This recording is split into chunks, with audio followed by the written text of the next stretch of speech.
sunku demontuoti rungtynės.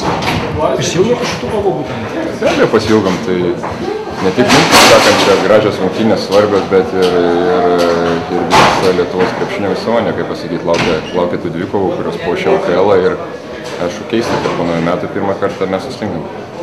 O ta žinia, kad Rytas nežais LKF taurėje, kaip žaidėjai reagavom? Niekaip nereagavom, dar kitos LKF taurės mėnesis, man atrodo, liko truputį daugiau, taip kad yra laiko, gali daug kas pasikeisti.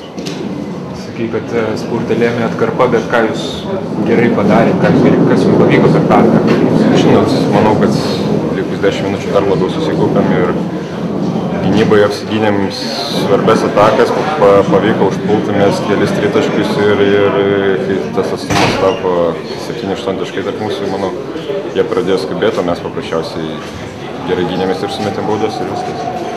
Todėl tapo lengviau žaisti.